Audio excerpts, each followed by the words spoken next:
اور چونکہ پہلے بچے فوت ہو گئے تھے، بیٹے تھے نہیں، تو جو پیغام دینے والا وہ آیا اور اس نے آ کر پیغمبر کو اطلاع دی، یا رسول اللہ اطلاع آئی ہے آپ کے گھر میں ماریا کے بطن سے اللہ نے بیٹا دے دیا۔ حضور علیہ السلام اتنے خوش ہوئے کہ اس خوشی میں اس کو ایک کھجوروں کا باغ عطا کیا کہ اللہ نے مجھے بڑھاپے میں بیٹا دے دیا، اس عمر میں بیٹا دے دیا۔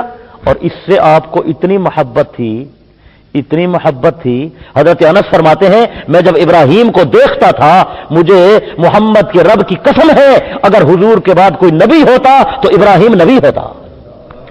اتنا حسین چہرہ تھا اس ابراہیم کا کہ بالکل بابے کی شکل تھی اس کی۔ اللہ اکبر، ایسا لگتا تھا حضور علیہ الصلوۃ والسلام کا سارا حسن اللہ نے ابراہیم کے چہرے پر ڈال دیا ہے۔ آپ کو اس سے بڑی محبت تھی، بڑی محبت تھی، اس کو اٹھاتے تھے، یہ چھوٹا سا تھا اور دودھ پیتا تھا، اللہ کی شان، دودھ پیتا تھا کہ اللہ نے اسے بھی اپنے پاس بلا لیا۔ اور حدیث میں آتا ہے جب ابراہیم علیہ الصلوۃ والسلام موت اور زندگی کی کشمکش میں تھے، آپ کے صاحبزادے جناب ابراہیم زندگی اور موت کی کشمکش میں تھے، آپ تشریف لائے تو ابراہیم کو اٹھا کر اپنی گود میں رکھا۔ جب گود میں رکھا تو آپ کی آنکھوں سے آنسو نکل آئے، دیکھا کہ میرا بیٹا اب دنیا چھوڑنے والا ہے اور آخرت کی طرف جانے والا ہے۔ تو آپ علیہ الصلوۃ والسلام نے جو الفاظ ارشاد فرمائے وہ بڑے ہی عجیب ہیں، بڑے ہی عجیب ہیں۔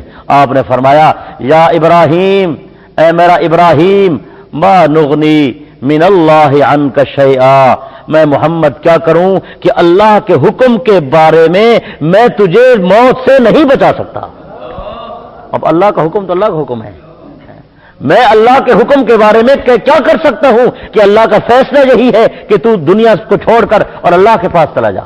اور آپ کی آنکھوں سے آنسو بہ رہے تھے، پھر 3 باتیں ارشاد فرمائی، آنکھ آنسو بہاتی ہے، آنکھ آنسو بہاتی ہے اور دل میرا غمگین ہے، لیکن زبان پھر بھی اللہ کا شکر ادا کر رہی ہے۔ زبان سے ایسا جملہ نہیں کہتا کہ جس سے میرا اللہ ناراض ہو جائے۔ اندازہ فرمائیں، یہ بات ہمارے لیے بڑی درس عبرت ہے اور درس توحید بھی ہے، درس توحید بھی ہے۔ اے ابراہیم کہ ہم تجھے اللہ کے امر کے مقابلے میں موت سے نہیں بچا سکتے۔ اللہ اس سے معلوم ہوتا ہے کہ فیصلہ کس کا چلتا ہے، حکم کس کا ہے، قانون کس کا ہے، آرڈر کس کا ہے، اللہ اکبر کبیرہ۔ بہرحال یہ ابراہیم بچپن میں فوت ہو گئے اور حضور علیہ الصلوۃ والسلام نے اسی کے بارے میں فرمایا، میرا دودھ پیتا ابراہیم چلا گیا، اللہ نے جنت میں ابراہیم کے لیے دودھ پلانے والی عورت مقرر کی ہے جو اسے جنت میں بھی دودھ پلا رہی ہے۔ یہ بیٹا آپ کا ابراہیم، یہ 3 صاحبزادے ہیں اور آپ کی 4 صاحبزادیاں ہیں، زینب، رقیہ، ام کلثوم، فاطمہ الزہرا۔ قرآن میں، حدیث میں، سیاہ ستہ میں، کتب حدیث میں، کتب فقہ میں اور کتب سیرت میں، کتب تاریخ میں، اہل سنت کی کتابوں میں، حتیٰ کہ اہل تشریع کی کتابوں میں سینکڑوں روایات موجود ہیں کہ یہ 4 صاحبزادیاں حضور علیہ السلام کی حقیقی بیٹیاں ہیں۔ یہ بات آپ کو یاد رہنی چاہیے۔ اور قرآن مجید نے پیغمبر کے زمانوں کے عورتوں کو 3 حصوں میں تقسیم کیا ہے، 3 حصوں میں علمی بات کر رہا ہوں۔ یا ایھا النبی کل ازواجک و بناتک و نساء المؤمنین، یہ پیغمبر کے زمانے کی عورتیں ہیں۔ پیغمبر کے زمانے کی عورتیں 3 حصوں میں تقسیم فرمائی۔ پہلے کو کہا ازواج، دوسری کو کہا بنات، تیسری کو کہا نساء المؤمنین، پیغمبر کی بیویاں، پیغمبر کی بیٹیاں اور مومنین کی عورتیں۔ پیغمبر کے زمانے کی یہی عورتیں ہیں نا، تو ازواج بھی جمع ہے، بنات بھی جمع ہے اور نساء بھی جمع ہے۔ قرآن کے الفاظ بتا رہے ہیں کہ پیغمبر کی بیویاں 1 سے زائد تھیں تبھی جمع کا صیغہ آیا ہے، اور بیٹیاں بھی 1 سے زائد تھیں تبھی جمع کا صیغہ آیا ہے، اور نساء تو ویسے ہی جمع ہے، اور عربی کی جمع کا اطلاق کم از کم 3 افراد پر ہوتا ہے، تو کم از کم 3 ہونی چاہیے بیٹیاں، ورنہ اس سے زیادہ ہونی چاہیے، کم تو نہیں ہونی چاہیے۔ تو ازواج بھی زیادہ ہے اور پیغمبر کی بنات بھی زیادہ ہے اور نساء تو ویسے ہی جمع ہے، عورتوں کو کہتے ہیں۔ تو قرآن کے الفاظ بھی بتا رہے ہیں کہ حضور علیہ السلام کی صاحبزادیاں 3 یا 3 سے زیادہ ہیں، اور احادیث بتا رہی ہیں، حضور علیہ السلام کے ارشادات بتا رہے ہیں کہ آپ علیہ الصلوۃ والسلام کی جو حقیقی صاحبزادیاں ہیں وہ 4 ہیں، 4۔ باقی ایک علمی بات ہے وہ یاد رکھیں، لوگ کبھی کبھی یہ تانا دے دیتے ہیں تھوڑے بہت پڑھے لکھے کہ حضور علیہ السلام کی یہ بیٹیاں اپنی نہیں تھیں بلکہ خدیجہ پہلے خاوند سے لائی تھیں، ان کے پہلے خاوند کی بیٹیاں، اس کو عربی میں ربیبہ کہتے ہیں۔ عربی میں کیا کہتے ہیں؟ ربیبہ۔ پہلے خاوند سے جو اولاد لے کر آئے تو اس آدمی کے گھر میں آ جائے اس کو ربیبہ کہتے ہیں۔ کیا کہتے ہیں؟ جس کی جمع ربائب ہے۔ تو یہ ربیبہ نہیں تھیں، یہ حقیقی بیٹیاں تھیں، اور قرآن مجید بنات کہہ رہا ہے، ورنہ قرآن ربیبہ کہتا۔ قرآن نے ربیبہ نہیں کہا، قرآن نے بنات کہا ہے۔ یہ نبی کی بنات ہیں، نبی کی صاحبزادیاں ہیں، پیغمبر علیہ الصلوۃ والسلام کی یہ بیٹیاں ہیں۔ بات سمجھ آ رہی ہے یا نہیں سمجھ آ رہی؟ باقی حضور علیہ الصلوۃ والسلام کی ایک گھر والی ہیں، اس کا نام ہے ام سلمہ۔ ام سلمہ کی بچیاں تھیں، وہ پہلے خاوند سے لائی تھیں، وہ پیغمبر کی ربیبہ تھیں، وہ پیغمبر کی ربیبہ تھیں۔ وہ چار لڑکیاں ہیں جو پیغمبر کی ربیبہ ہیں، پیغمبر کی بیٹیاں نہیں ہیں، وہ 4 لڑکیاں ہیں۔ ایک کا نام ہے درہ، دوسری کا نام ہے زینب، تیسری کا نام ہے ام کلثوم، چوتھی کا نام ہے حبیبہ۔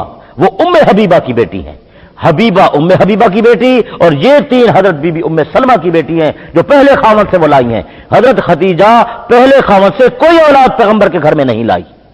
یہ جو اولاد ہے یہ پیغمبر کے گھر میں ہوئی ہے، حضور علیہ الصلوۃ والسلام کی حقیقی اولاد ہے۔ یاد رکھیں گے یا نہیں؟ تو یہ 4 بیٹیاں زینب، رقیہ، ام کلثوم، فاطمہ الزہرا۔ زینب کی شادی ہوئی حضرت ابو العاص سے۔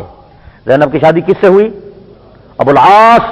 یہ بھی کنیت ہے، نام نہیں ہے۔ ابو العاص کا اصل نام کیا ہے؟ کوئی نہیں پتا۔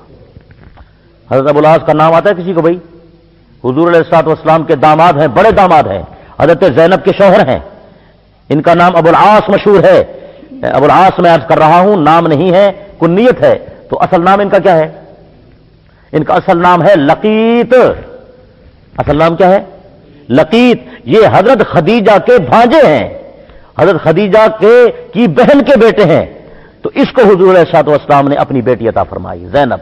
دوسری کا نام ہے رقیہ، جس کا میں تذکرہ کر رہا ہوں، اور یہ ساری باتیں تو درمیان میں آپ کو ویسے بتا دوں۔ رقیہ، اس کی شادی امام الانبیاء صلی اللہ علیہ وسلم نے حضرت عثمان کے ساتھ فرمائی۔ اس رقیہ کے بطن سے ایک بیٹا پیدا ہوا، اس کا نام ہے عبداللہ۔ حضور علیہ السلام کا نواسا ہے، انہیں نہ ہی کوئی نہیں گھندا۔ یہ بھی پیغمبر کا نواسا ہے، جی حسن حسین نواسین۔ یہ حضرت عثمان کا بیٹا ہے، حضرت رقیہ کا بیٹا ہے، اس کا نام ہے عبداللہ۔ یہ 6 سال دی عمر دا ہے عبداللہ، 6 سال دی عمر دا کہ ایک مرغا آیا، اس نے عبداللہ کی آنکھ میں چونچ ماری، آنکھ زخمی ہو گئی، صحیح نہ ہوئی، علاج کرتے رہے، زخم پھیل گیا، اور اسی تکلیف سے 6 سال کی عمر میں حضرت عبداللہ کا انتقال ہو گیا۔ یہ حضرت عثمان کا صاحبزادہ ہے جو بی بی رقیہ کے بطن سے پیدا ہوا۔ حضرت رقیہ رضی اللہ عنہا کا انتقال سن 2 ہجری میں ہوا، اس وقت جب حضور علیہ السلام غزوہ بدر کے لیے گئے ہوئے تھے۔ آپ نے حضرت عثمان کو پیچھے چھوڑا کیونکہ آپ کی بیٹی رقیہ بیمار تھیں، اور فرمایا عثمان میری بیٹی کی تیمارداری کرتے رہو۔ حضرت عثمان پیچھے تھے گھر والوں کی تیمارداری کے لیے، کام کاج کے لیے۔ حضور علیہ السلام بدر تشریف لے گئے، اللہ نے بدر میں فتح عطا فرما دی، ادھر غزوہ بدر فتح ہوا اور ادھر حضرت رقیہ کا انتقال ہو گیا۔ حضرت عثمان نے حضور علیہ السلام کی بیٹی حضرت رقیہ کا ادھری جنازہ اور کفن دفن اور یہاں قبر کھود کر یہاں دفن کر دیا۔ حضور علیہ السلام جب تشریف لائے تو حضرت رقیہ دفن ہو چکی تھیں۔ آپ واپس آئے، پھر قبر پر تشریف لے گئے، آپ کی آنکھوں سے آنسو نکل آئے، بڑے غمزدہ کہ میں آخری وقت بیٹی کو دیکھ بھی نہ سکا، اور میں اللہ کے راستے میں تھا اور بیٹی کا انتقال ہو گیا۔ تو حضرت عثمان غمزدہ رہتے تھے، پریشان رہتے تھے۔ ایک دن آپ علیہ الصلوۃ والسلام نے ارشاد فرمایا، عثمان کیوں پریشان ہو؟ عرض کہ یا رسول اللہ آپ کے ساتھ رشتہ تھا، رشتہ میرا ٹوٹ گیا ہے۔ آپ نے فرمایا آؤ پریشان نہ ہو، کیوں پریشان ہوتے ہو؟ یہ دیکھو یہ سامنے، حدیث میں آتا ہے، آپ نے بلا کر فرمایا عثمان یہ دیکھو سامنے، یہ دیکھو یہ کون ہے؟ یا رسول اللہ مجھے کیا پتا کون؟ ارشاد فرمایا یہ جبرائیل آیا ہوا ہے، یہ مجھے کہہ رہا ہے اپنی بیٹی ام کلثوم عثمان کو دے دو۔ میں اپنی بیٹی دوسری بیٹی ام کلثوم تمہیں دیتا ہوں، اس کے ساتھ شادی کرو، پریشان نہ ہوا کرو۔ تو آپ علیہ الصلوۃ والسلام نے اپنی دوسری صاحبزادی حضرت ام کلثوم کا نکاح حضرت عثمان غنی رضی اللہ تعالی عنہ کے ساتھ کر دیا، اور آپ فرمایا کرتے تھے میں نے ام کلثوم کی شادی عثمان سے اپنی مرضی سے نہیں کی بلکہ اللہ کے حکم اور اس کی واج سے کی ہے۔ بہرحال حضرت عثمان نے اس کے ساتھ نکاح فرمایا، لیکن حضرت عثمان کی بی بی رقیہ کے گھر میں کوئی اولاد نہیں ہوئی، اللہ کی تقدیر کا فیصلہ، اولاد کا خزانہ تو اس کے پاس ہے بھائی۔ تو یہ دو صاحبزادیاں پیغمبر نے حضرت عثمان کو عطا فرمائیں، اسی وجہ سے حضرت عثمان مشہور ہے، آپ کو ذو النورین کہا جاتا ہے، دو نوروں والا، کہ پیغمبر نے اپنے دو نور حضرت عثمان کو عطا فرمائے۔ اور نہج البلاغت میں ہے، حضرت علی رضی اللہ عنہ حضرت عثمان کو خطاب کر کے بڑے فضائل مناقب بیان کر رہے ہیں، عثمان تو بڑی شان والا ہے، عثمان تو بڑے مقام والا ہے، جس طرح ابو بکر عمر نے پیغمبر کا کلمہ پڑھا تو نے بھی کلمہ پڑھا، جس طرح انہوں نے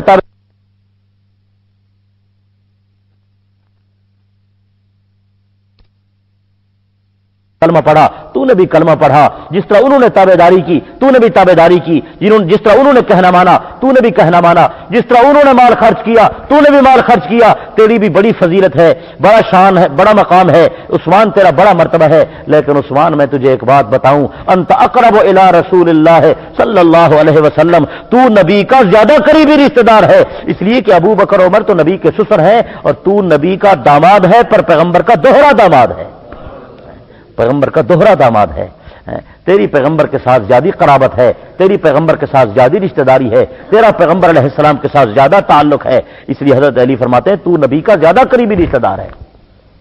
تو حضرت عثمان یہ پیغمبر کے زیادہ قریبی رشتہ دار ہیں، حضور علیہ السلام کے دوہرے داماد۔ علامہ ابن حجر عسقلانی لکھتے ہیں کہ خدا کے آسمان کے نیچے اور زمین کے اوپر کوئی آدمی ہمیں نہیں ملا، جستجو کے باوجود کوئی بندہ نہیں ملا جس کے نکاح میں کسی پیغمبر کی یکے بعد دیگرے دو بیٹیاں آئی ہوں، ایک آدمی ہے عثمان جس کے نکاح میں پیغمبر نے دو بیٹیاں یکے بعد دیگرے عطا فرمائیں۔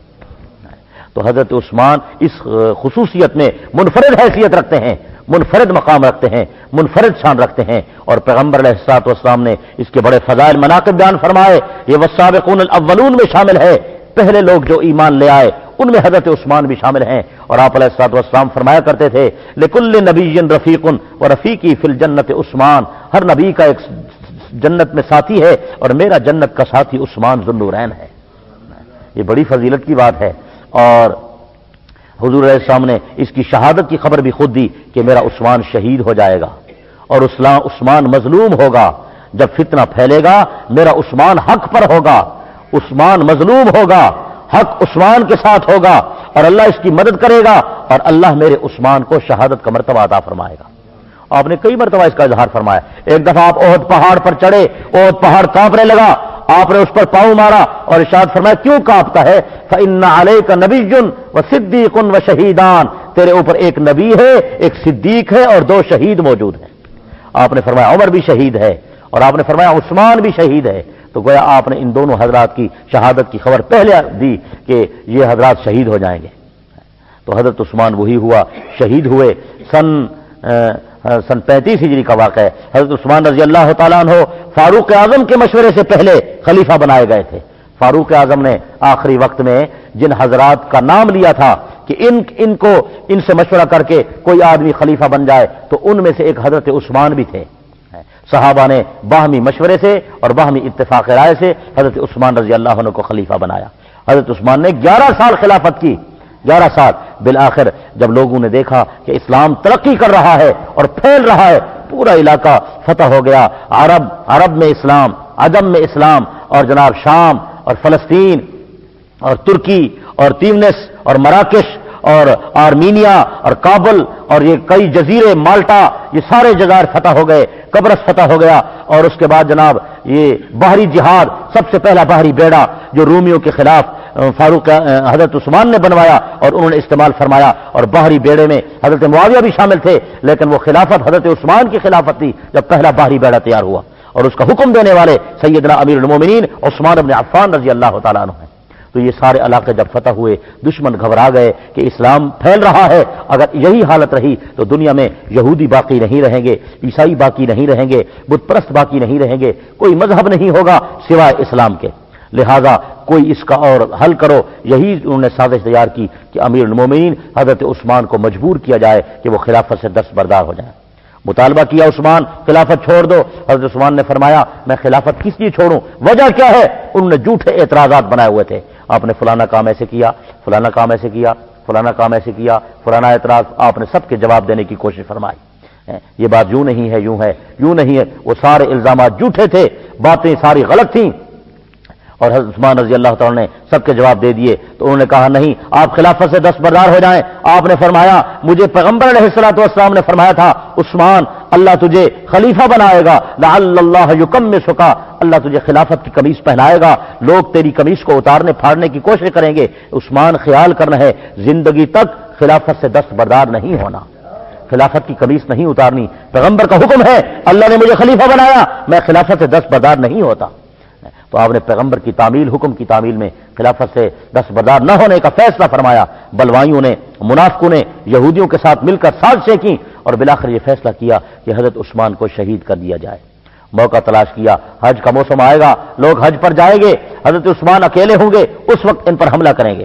لوگ حج پہ روانہ ہوئے، مدینہ میں مسلمانوں کی تعداد تھوڑی رہ گئی، انہوں نے محاصرہ کیا اور حضرت عثمان کو اپنی مسجد آنے میں نماز پڑھنے سے منع کر دیا کہ آپ مسجد نہ آئیں، آپ گھر میں نمازیں پڑھتے تھے، اور آپ کا پانی بند کر دیا، آپ کو گھر میں محصور کیا، گھر میں جو کچھ تھا وہ کتنے دن ہو سکتا تھا، اسی پر گزر اوقات تھا۔ سیدنا عثمان رضی اللہ عنہ فرماتے ہیں گھر میں محصور، میں پریشان، کھانا نہیں ہے، پینا نہیں ہے اور کچھ بھی نہیں ہے، بس سارا دن میں قرآن پاک کی تلاوت کیا کرتا تھا، اللہ میری بھوک بھی ختم کر دیتے، اللہ میری پیاس بھی بجھا دیتے۔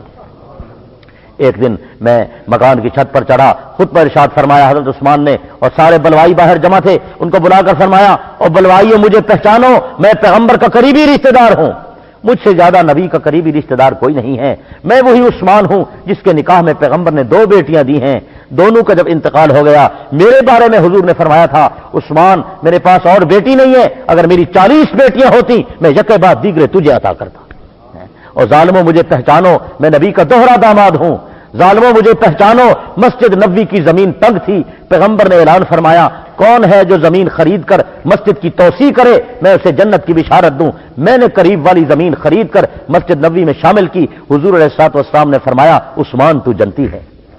مدینہ میں پانی کھارا تھا، پانی کے کنویں کڑوے تھے، ایک میٹھے پانی کا کنواں تھا، اس کا نام تھا بیر روما، بیر روما، وہ روما یہودی کے قبضے میں تھا، مسلمانوں کو پانی دیتے نہیں تھے یہودی، اگر دیتے تھے تو مہنگے داموں دیتے تھے، حضور علیہ السلام نے تنگ آ کر اعلان فرمایا کون ہے جو بیر روما خریدے مسلمانوں کو وقف کرے میں اسے جنت کی بشارت دوں۔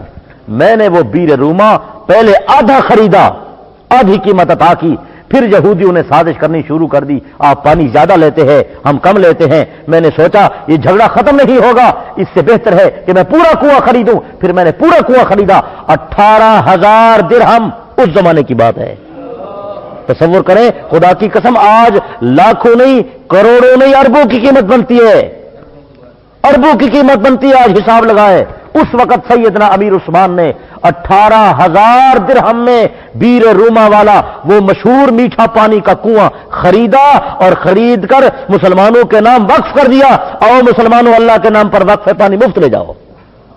حضور علیہ السلام دیکھ کر خوش ہوئے، آپ نے فرمایا عثمان میں محمد تجھے بشارت دیتا ہوں کہ تو جنتی ہے۔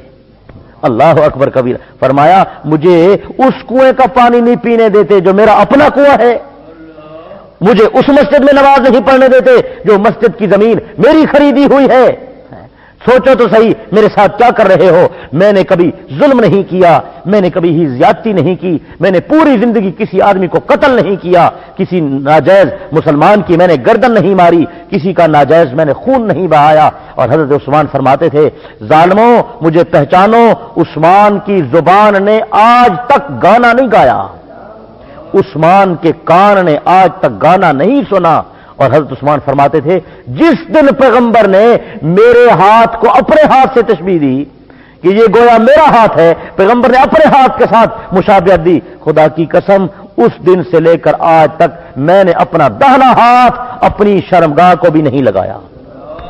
اندازہ کریں یہ بات زبان سے کہہ دینا آسان ہے، عثمان کے ہاتھ نے کبھی چوری نہیں کی، کبھی زیادتی نہیں کی، اور فرماتے تھے خدا کی قسم عثمان کی زبان نے کبھی جھوٹ نہیں بولا، میں نے کبھی بدکاری نہیں کی، میں نے کسی کی عزت کو نہیں لوٹا، اسلام تو اسلام، زمانہ جاہلیت میں بھی میں نے کبھی شراب نہیں پی، میں نے کبھی زنا نہیں کیا، میں نے کبھی کسی کی عزت خراب نہیں کی، میں نے کسی بت کو سجدہ نہیں کیا، مجھ سے کیا غلطی ہوئی ہے، مجھ سے کیا قصور ہے، بتاؤ میرا قصور بتاؤ، پھر میرے ساتھ زیادتی کرو، مجھ سے بدلہ لو تو بدلہ لو، جب میرا قصور نہیں ہے تو میرے ساتھ ظلم کیوں کر رہے ہو۔ حضرت عثمان رضی اللہ عنہ نے یہ خود پر ارشاد فرمایا اور واپس تشریف لے گئے اپنے حجر مبارک میں، اپنے گھر تشریف لے گئے، سارا دن قرآن پاک پڑھتے تھے، محاصرہ تنگ ہوتا گیا۔ سیدنا علی کو پتہ چلا، آپ نے اپنے بچوں کو بھیجا، حسن حسین جاؤ اپنے چاچے عثمان کے دروازے پر کھڑے ہو کر پہرا دو۔ شاید تقدیر کا فیصلہ یہی تھا کہ حسین کو بھیجو، یہ عثمان کے دروازے پر کھڑے ہو کر صرف پہرا ہی نہ دے بلکہ یہ سبق سیکھے کہ آج عثمان کا نمبر ہے تو کل حسین تیرا بھی نمبر ہے۔ اور جب میدان کارزار ہو اور ظلم کی جب داستان شروع ہو جائے تو اس وقت صبر کر کے اللہ کے نام پر اپنی جان کی بازی کیسے لگاتے ہیں۔ یہ درسگاہ تھی جس درسگاہ سے تربیت پانے والا حسین ابن علی ہے، اور حضرت حسین نے حضرت عثمان کے دروازے سے سبق سیکھا کہ اللہ کے نام پر کیسے شہادت کا جو ہے وہ نذرانہ پیش کرتے ہیں۔ حضرت حسن حسین دروازے پر کھڑے رہے، لوگ آتے تھے اور دیکھتے تھے حسن حسین شہزادے، دروازے سے کسی کو آنے کی جرت نہ ہوئی کہ دو نوجوان دو شیر دروازے پر کھڑے ہوئے۔ سیدنا علی رضی اللہ عنہ خود پانی کا مشکیزہ بھر کر لائے اور دیوار سے جو ہے وہ پیش کرنے کی کوشش کی، ان ظالموں نے تیر مارے، آپ کی ساری وہ مشک چھلنی ہو گئی، پانی زمین پر گر گیا۔ سیدنا علی رضی اللہ عنہ نے اپنا عمامہ مبارک اتارا، اپنی پگڑی مبارک اتاری، اس پانی سے بھگوئی اور دیوار کے اندر پھینکی اور کہا عثمان میرا بھائی، یہ گیلا میرا جو ہے وہ عمامہ اور گیلا پٹکا یہ دیکھ لے، یہ اس بات کی علامت ہے کہ میں پانی پہنچانے آیا تھا پر ظالموں نے تیر مار کر میری مشق کو چھلنی کر دیا، پانی اندر نہیں آ سکا۔ میں تو کوشش کر رہا ہوں، میری وفا آخر تک یہی ہے کہ میں اپنی علامت آپ تک بھجوا رہا ہوں۔ سیدنا علی رضی اللہ تعالیٰ نے بھی آخر تک وفاداری کی، اپنے بیٹوں کو وہاں کھڑا فرمایا۔ دشمنوں نے جب دیکھا دروازے سے اندر نہیں جا سکتے تو یہی ذی الحجہ کا مہینہ تھا، 18 تاریخ تھی، وہ انہوں نے منصوبہ بنایا کہ اب دیوار پھلانگ کر ہی جا سکتے ہیں، دروازے کے اندر سے نہیں جا سکتے۔ حضرت عثمان رضی اللہ عنہ فرماتے ہیں میں قرآن پاک کی تلاوت کرتا تھا، بھوک اور پیاس کا احساس نہیں ہوتا تھا، جب تھک جاتا تھا تو پھر سو جاتا تھا۔ قرآن پاک پڑھتے پڑھتے پورا قرآن میں نے ختم کیا، دوبارہ قرآن شروع کیا، میں تھک گیا، ذرا سویا، آنکھ لگی تو میں جو ہے دن کو روزہ رکھتا تھا اور رات کو نفل پڑھتا تھا اور نوافل میں بھی قرآن پڑھتا تھا اور دن کو بھی قرآن پڑھتا تھا۔ میں اسی حالت میں سویا، میری آنکھ لگی تو مجھے خواب میں حضور علیہ الصلوۃ والسلام کا دیدار نصیب ہوا۔ میں نے دیکھا آپ تشریف لائے، ابو بکر ساتھ ہیں، عمر ساتھ ہیں، آپ نے مجھے فرمایا عثمان پریشان نہیں ہونا، تو بھی روزے دار ہے، میں بھی روزے دار ہوں اور ابو بکر عمر بھی روزے دار ہیں۔ ابھی اگر دنیا کے لوگ تجھے دنیا کے پانی سے روزہ افطار کرائیں، خدا را دنیا کا پانی نہیں پینا، میں تیری انتظار کر رہا ہوں، جلدی آؤ، روزہ جنت کے پانی سے افطار کریں گے۔ سیدنا عثمان رضی اللہ عنہ فرماتے ہیں میں سمجھ گیا کہ میری شہادت کا وقت قریب آ گیا ہے، میں اٹھا، دوبارہ وضو کیا اور گھر والی بی بی نائلہ کو بلایا، وہ میں نے ایک شلوار پاجامہ بنوایا تھا وہ لے آؤ، زندگی بھر نہیں پہنا، آج پہننے کا وقت ہے، نہ معلوم ظالم مجھے کس انداز میں شہید کریں، میری زندگی میں میری عزت پر کسی غیر کی نگاہ نہیں پڑی، اب میری شہادت کے بعد بھی میرے شرم کی جگہ پر کسی غیر کی نظر نہ پڑے۔ حضرت نے وہ پاجامہ پہنا، اچھے کپڑے جو گھر میں تھے وہی پہنے، وضو فرمایا، عطر خوشبو لگائی، پھر قرآن پاک کی تلاوت شروع کی تو پہلا پارا یہی پڑھ رہے تھے کہ دشمن دیوار پھلانگ کر اندر داخل ہوئے۔ آپ کی گھر والی بی بی نائلہ آگے بڑھی تو انہوں نے حملہ کیا، بی بی صاحبہ کے ہاتھ کی انگلیاں کٹ گئیں۔ آپ نے فرمایا ظالم پر تو کم از کم حملہ نہ کرو۔ بی بی صاحبہ پیچھے ہٹ گئی، پھر ایک اور ظالم آیا، ایک نے آپ کے سر پر لوہے کی لات ماری، آپ کے سر مبارک سے خون کے فوارے نکلے، سامنے قرآن مجید رکھا ہوا تھا، آپ پڑھ رہے تھے فَسَيَكْفِيكَهُمُ اللَّهُ وَهُوَ السَّمِيعُ الْعَلِيمُ، آپ کے وہ پاک خون کے قطرات قرآن مجید پر آئے اور پوری رہتی زندگی تک وہ قرآن کی آیات اور قرآن کے اوراق وہ اور قیامت کے دن بھی وہی گواہی دیں گے۔ ہر ایک کی شہادت کی گواہی کوئی اور دے گا، کسی کی شہادت کی گواہی زمین کے ٹکڑے، کسی کی شہادت کی گواہی پتھر کے پہاڑوں کے پتھر اور کسی کی شہادت کی گواہی زمین کے ذرات۔ عثمان کتنا قیمتی ہے جس کی شہادت کی گواہی اللہ کا قرآن دے گا۔ سیدنا عثمان رضی اللہ عنہ اسی 18 ذی الحجہ کو نہایت مظلومانہ انداز میں اور بے دردی کے ساتھ شہید کر دیے گئے۔ شہید کرنے کے بعد دشمنوں کا پہرا سخت تھا، کسی کو اندر آنے کی اجازت نہیں تھی۔ آپ کی گھر والی سیدہ نائلہ مکان کی چھت پر چڑھ کر اعلان کرتی ہیں مدینے کے لوگوں، مسلمانوں کہاں چلے گئے ہو، آؤ میں تمہیں بتاؤں، آج نبی کا دوہرا داماد، آج جنتی صحابی حضور علیہ الصلوۃ والسلام کا جدی رشتہ دار، مسلمانوں کا تیسرا خلیفہ حضرت امیر المومنین حضرت عثمان ابن عفان کو نہایت بے دردی کے ساتھ شہید کر دیا گیا۔ 3 دنوں تک سیدنا عثمان رضی اللہ تعالیٰ عنہ کا بلوائیوں نے جنازہ نہیں اٹھانے دیا۔ ایسا مظلوم آدمی تاریخ پیش نہیں کر سکتی جتنی مظلومانہ شہادت حضرت عثمان کی ہے، شاید کسی کی ہو۔ 3 دن تک آپ کا جنازہ نہ اٹھا، 3 دنوں کے بعد 17 آدمیوں نے رات کے اندھیرے میں سیدنا عثمان کا جنازہ اٹھایا۔ حضرت جبیر بن مطعم رضی اللہ عنہ نے نماز جنازہ، آپ کی جنازہ کی نماز پڑھائی اور جنت البقیع میں جا کر آپ کو ہمیشہ کے لیے جنت میں سلا دیا۔ یہ 18 ذوالحجہ میں حضرت عثمان کی شہادت کا واقعہ ہمارے لیے درس عبرت ہے، ہمیں یاد کرنا چاہیے۔ یہ مہینہ ہی سارا قربانی کا ہے۔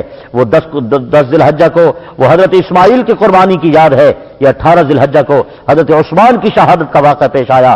آگے 27 کو فاروق اعظم زخمی ہوئے اور یکم محرم کو فاروق اعظم رضی اللہ عنہ کی شہادت۔ اسلام قرآن آج ہم تک پہنچا۔ یہ قرآن مجید جو آج ہم گھروں میں پڑھتے ہیں، پڑھاتے ہیں، یاد کرتے ہیں، حضرت عثمان کا بہت بڑا کارنامہ ہے۔ حضرت عثمان نے اسے لغت قریش پر جمع کر کے اس کو لکھا اور پورے بلاد عرب عجم میں پھیلایا۔ قرآن کو لکھنے والے، جمع کرنے والے، پھیلانے والے یہ سیدنا عثمان غنی رضی اللہ تعالیٰ عنہ۔ ساری دنیا، ساری امت مل کر بھی ان کے احسان کا بدلہ نہیں اتار سکتی۔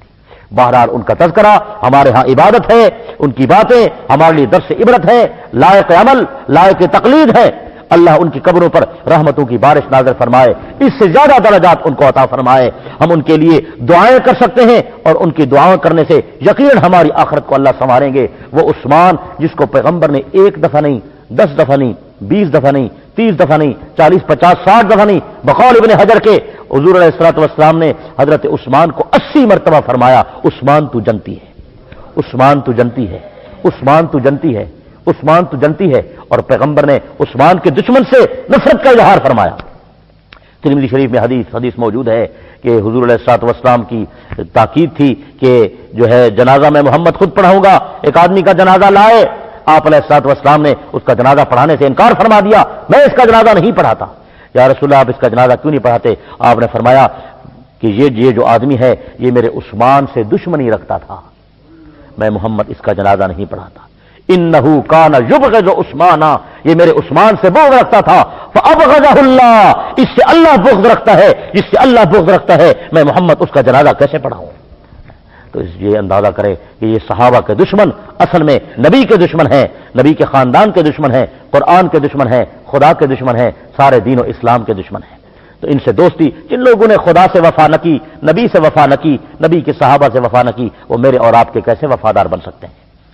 تو دعا ہے کہ اللہ تعالیٰ مجھے بھی اور آپ کو بھی صحیح دین کی سمجھ عطا فرمائے، صحابہ کی سچی محبت نصیب فرمائے، ان کی عقیدت نصیب فرمائے، اہل بیت کی غلامی نصیب فرمائے۔ وآخر دعوانا الحمدللہ رب العالمین۔ درود شریف، درود شریف۔